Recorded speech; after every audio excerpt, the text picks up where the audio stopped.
a very good evening. You're watching the news tonight on Rajya Sabha television with me, Frank Pereira. Here are the headlines. GST Council announces relief measures for traders, rates tweaked on 27 items. IGST relief for 6 months for exporters. E-wallet gateway after 6 months. SMEs with the 1.5 crore rupees turnover to be allowed to file quarterly returns.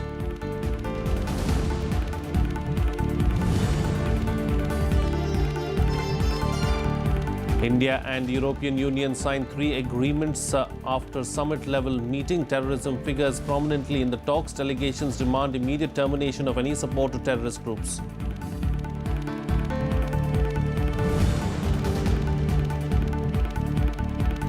Supreme Court Collegium to post its recommendations on judicial appointments, transfers and elevations on website. Decision taken to ensure transparency in judicial appointments.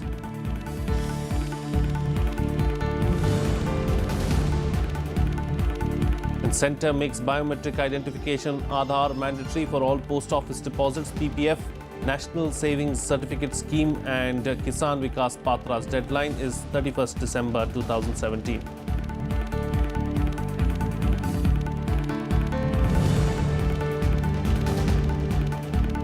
An international campaign to abolish nuclear weapons wins Nobel Peace Prize. Nobel Committee says decision comes at a time when the risk of nuclear weapons being used is greater than it has been for a long time. Well, the threshold for composition scheme in GST has been hiked from 75 lakh rupees to 1 crore rupees, allowing small and medium enterprises to pay 1 to 5% tax without going through tedious formalities. The GST Council took this decision at a meeting chaired by Finance Minister Arun Jaitley in Delhi today. In other key decisions, the government revoked GST notification on gems and jewellery. The Council has also decided to provide exporters IGST relief and e-wallet facility for 6 months. The Council has also constituted a panel to consider rationalising GST rate for restaurants at 12%. इसकी एक व्यवस्था बनाने की कोशिश की है जिसमें जो लार्ज टैक्स, जिसके पक्ष यह है कि जो मेजर टैक्स कलेक्शन है लगभग 94-95%, जो बड़े प्लेयर से आता है उसका एकदम फ्लो बढ़ता रहे। दूसरा, जो मीडियम और स्मॉल टैक्स पेयर्स हैं वो टैक्स नेट में रहे ताकि टैक्स बेस बढ़ता रहे, लेकिन उनका कंप्लायंस बर्डन हम लोग रिलैक्स कर दें।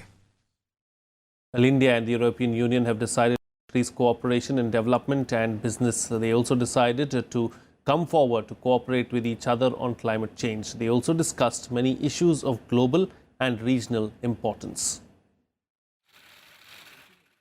European Union authorities on Friday held their summit-level meeting in Delhi with Prime Minister Narendra Modi.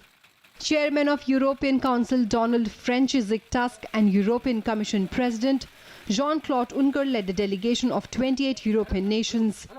3 agreements were signed after the summit.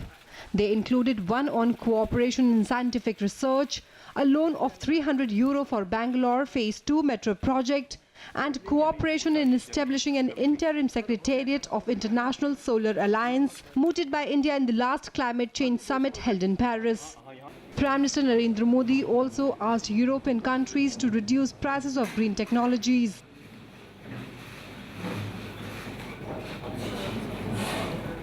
पिछले वर्ष के हमारे एजेंडा 2020 और 13th शिखर सम्मेलन में लिए गए निर्णयों के क्रियान्वयन की आज हमने समीक्षा की। आतंकवाद के खिलाफ मिलकर काम करने और इस विषय पर अपने सुरक्षा सहयोगों को बढ़ाने पर हम दोनों सहमत हैं। इस विषय पर हम न सिर्फ द्विपक्षीय स्तर पर अपना सहयोग मजबूत करेंगे, बल्कि वैश्विक मंच पर भी अपना सहयोग और समन्वय बढ़ाएंगे। Terrorism figured prominently in the talks between the delegations. While the European delegation supported India's concerns, they also demanded immediate termination of any financial or arms to support terrorist groups. We have agreed to develop our dynamic trade and investment relations. and that we have agreed to step up cooperation on global and regional issues. Let me briefly touch on some of these topics. We adopted a joint declaration on counter-terrorism in which we agreed to counter violent extremism and radicalization, particularly online, and to deal effectively with the threat posed by foreign terrorist fighters, terrorist financing, and arms supply. India and the European delegations also discussed the scope of yet-to-be finalized free trade agreement. The European Union delegation also expressed hope for better collaboration in information technology, but wanted data protection agreement to pave ways for India to be back office for Europe's companies. This is why I stressed this morning the importance on the need to agree to the highest standards of data protection. Indian companies have specialized in offering back office and IT services to European companies. Many of these services and the jobs that go with them depend on the exchange of data. If India's standards of data protection are converging with those of the European Union will be in a position to recognize the adequacy of India's rules. This is a precondition.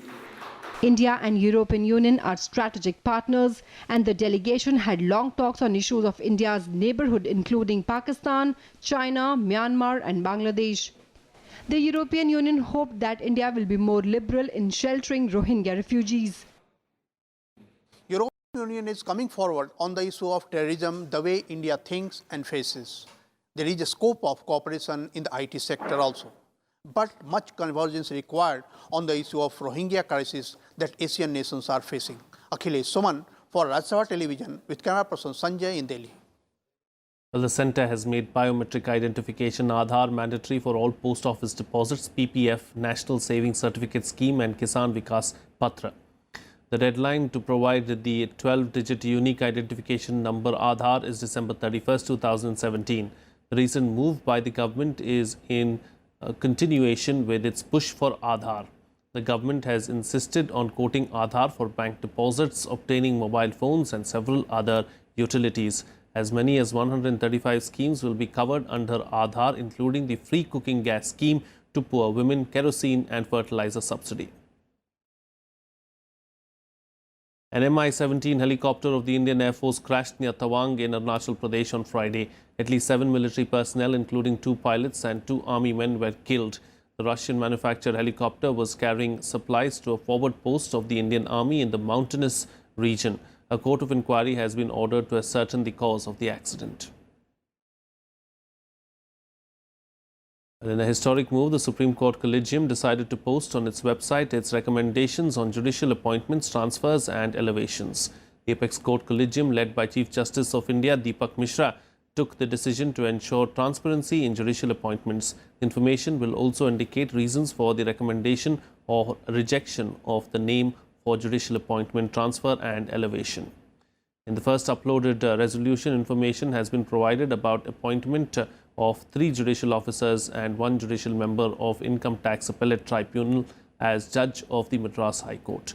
The second resolution talks about the proposal for appointment of 6 judicial officers as judges of the Madras High Court.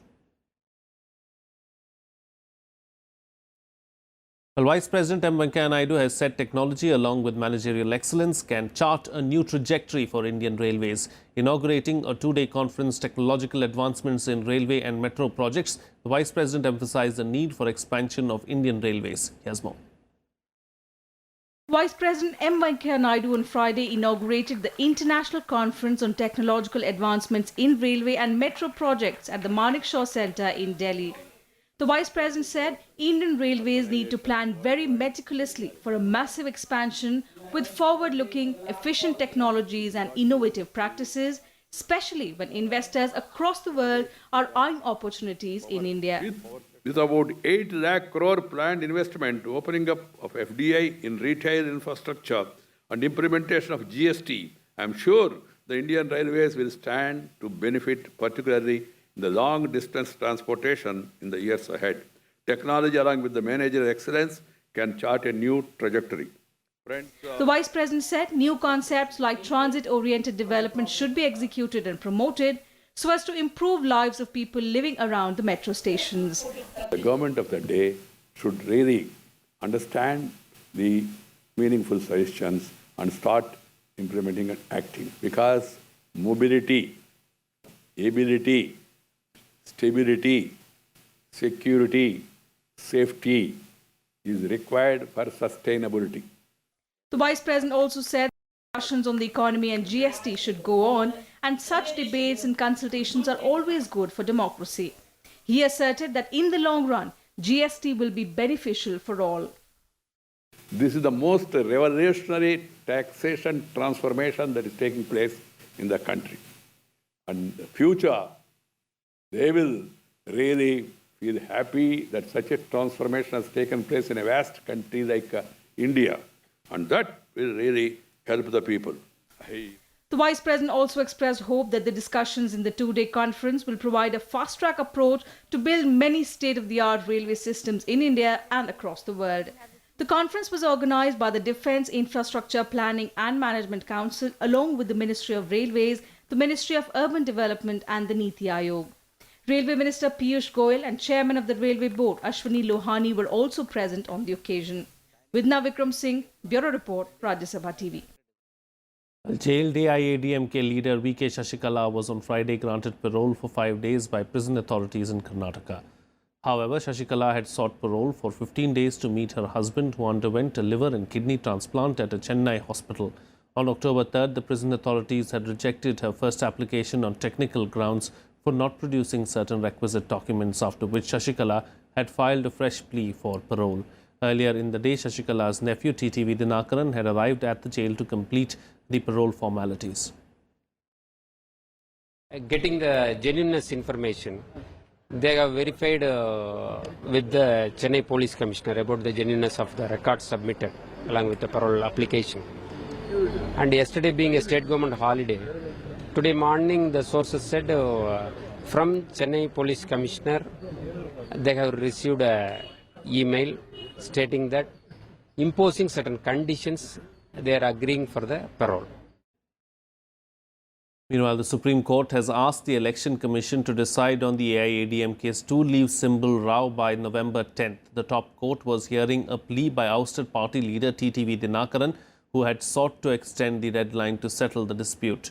The court also disposed of the petition filed by Dinakaran challenging a Madras High Court order asking the poll panel to decide the election symbol row by October 31st. Dinakaran had sought at least 4 months more time to file documents before the poll panel. Well, the World Bank has called the recent slowdown in the Indian economic growth an aberration. The World Bank said that the slowdown was temporary and mainly due to temporary disruptions in preparation for the GST and will get corrected in the coming months. World Bank President Jim Yong Kim also said that the GST will have a hugely positive impact on the economy. Kim's statement comes ahead of the annual meeting of the International Monetary Fund and the World Bank in Washington next week. Finance Minister Arun Jaitley will lead the Indian delegation to the annual meeting next week, where the World Bank and the IMF are expected to come out with their new GDP figures and growth projections for India and the rest of the world. Well, according to a PTI report, China has maintained a sizable presence of its troops near the site of the Doklam standoff with India. The news report, quoting sources, has said that China has even started widening an existing road which is at a distance of around 12 kilometers from the area of the conflict. An indication of tension between the two countries due to presence of Chinese forces in the Chumbi Valley in the Doklam Plateau was also given by Chief of Air Staff Air Chief Marshal B.S. Dhanoa on Thursday. There has been territorial dispute between China and Bhutan over Doklam, and India has been staunchly supporting Thimphu over the issue. Troops of India and China were locked in a 73-day-long standoff in Doklam since June 16th after the Indian side stopped the building of a road in the disputed area by the Chinese army. Well, here's a roundup now of some other news from across the country and nationwide. The The Central Bureau of Investigation today questioned Tejaswi Yadav in connection with alleged corruption in the award by Lalu of a contract to run 2 IRCTC hotels in 2006. The former Deputy Chief Minister of Bihar has skipped 3 notices for questioning in the case before appearing today before the investigation team.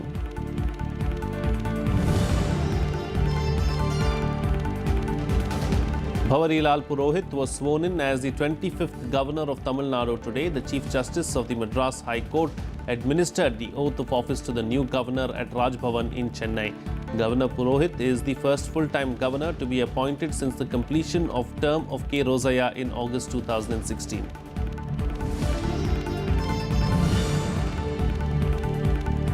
The Supreme Court today asked the centre to respond to a plea challenging the legal provision that a death row convict would be hanged to death. The plea said that Article 21 right to life of the Constitution also includes the right of a condemned prisoner to have a dignified mode of execution so that death becomes less painful.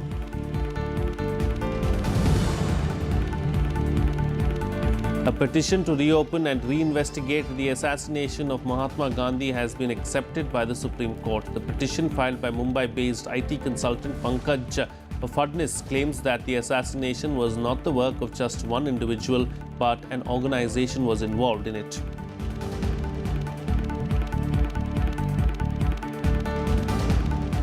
It's time for a short break now, but news and updates will continue on the other side. Stay tuned, we'll be right back.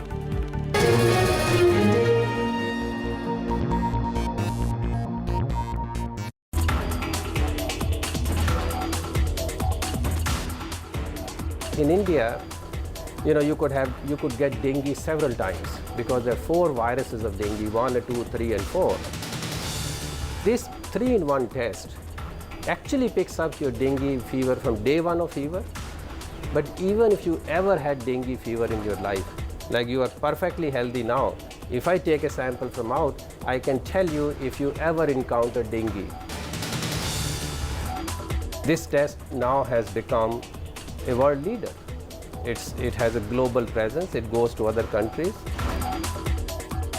Watch Eureka with Dr. Naveen Khanna, Senior Scientist, ICGEB, only on Rajya Sabha television.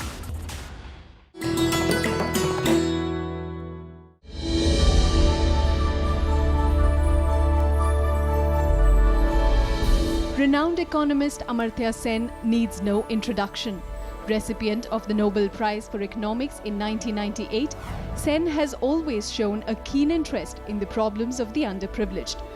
He has made immense contributions to the discipline of welfare economics and social choice theory, and his books have been translated into more than 30 languages. In 2010, Amartya Sen was listed among the world's 50 most influential people who matter.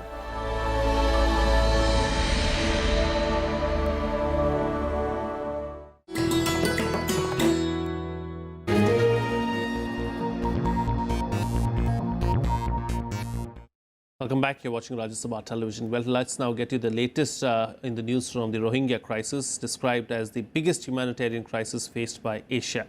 Bangladesh, which has given shelter to over 500,000 Rohingya refugees, says that the crisis has the potential to destabilize the region.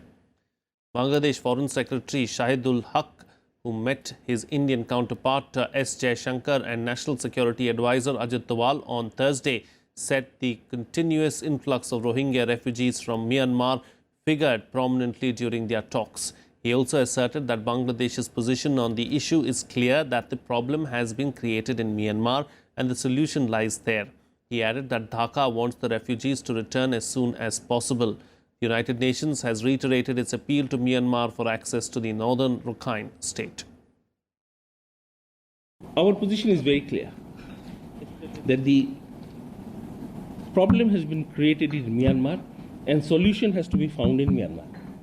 We can certainly help Myanmar government in solving this problem, but the solution cannot be their stay in Bangladesh. Bangladesh wants that they should go back as soon as possible. Well, on to the crisis in Spain now, where after the suspension of the Catalan parliament by a Spanish constitutional court, police chief of the region, Josep Trapero, was summoned before a judge in Madrid. His Mossos de Questrada force is accused of failing to protect Spanish National Police from protesters ahead of the independence referendum on October 1st. The referendum vote was declared illegal under Spanish law and the police had been directed to ban the process. The Catalan police chief and 2 other commanders are being investigated in Madrid on suspicion of sedition against the state. Well, the Nobel Peace Prize for 2017 has been announced and the winner is an anti-nuclear weapons campaign group, ICAN. Announcing the coveted award for this year, the Nobel Committee chairperson said that the risk of nuclear weapons being used is greater than it has been for a long time, especially with nations like North Korea strengthening their nuclear arsenal. ICAN has been working for the past 10 years for nuclear disarmament. Against the backdrop of an assertive North Korea and Iran strengthening their nuclear arsenals, the Nuclear Disarmament Group International Campaign to Abolish Nuclear Weapons won the Nobel Peace Prize for its decade-long campaign to rid the world of the nuclear threat. The committee said its decision comes at a time when the risk of nuclear weapons being used is greater than it has been for a long time. The organization is receiving the award for its work to draw attention to the catastrophic humanitarian consequences of any use of nuclear weapons and for its groundbreaking efforts to achieve a truth-based prohibition on such weapons. Announcing the award, the Nobel Committee highlighted ICAN's tireless efforts to rid the world of nuclear weapons, especially in an era when North Korean crisis is looming large. ICAN, a coalition of over 300 NGOs, was founded in Vienna in 2007 on the fringes of an international conference on the Nuclear Non-Proliferation Treaty. Based in Geneva in Switzerland, ICAN has been a key player in adopting a historic nuclear weapons ban treaty signed by 122 countries in July.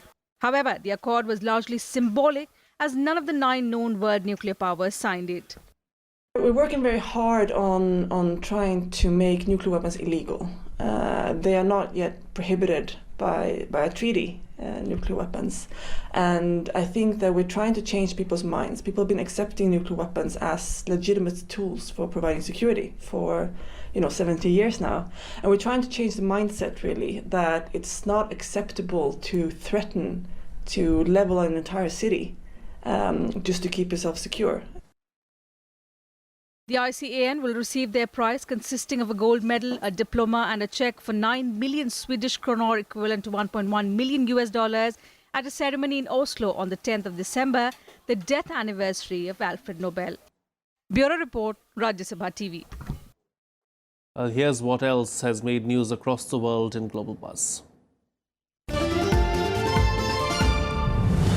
16 people were killed today when a train slammed into a bus that had broken down at a level crossing near Moscow. The bus, which was carrying migrant workers from Uzbekistan, was shunted several hundred meters down the track.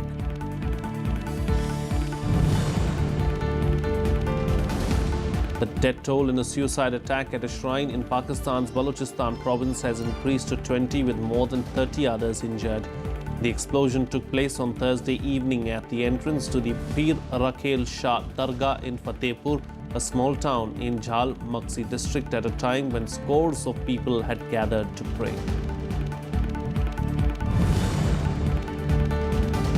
Kazuo Ishiguro, a Japanese-born British novelist, has won the 2017 Nobel Prize for Literature. Ishiguro was born in 1954 in Nagasaki, Japan, and moved along with his family to England when he was 5 years old. Ishiguro has been a full-time author since his first book, A Pale View of Hills, was published in 1982.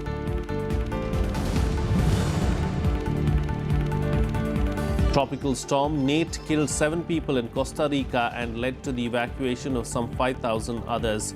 Nate sparked heavy downpours in the Central American region, dumping up to 215 liters of rain per square meter in Costa Rica. The storm toppled 41 trees, caused 12 mudslides and flooding in 32 communities.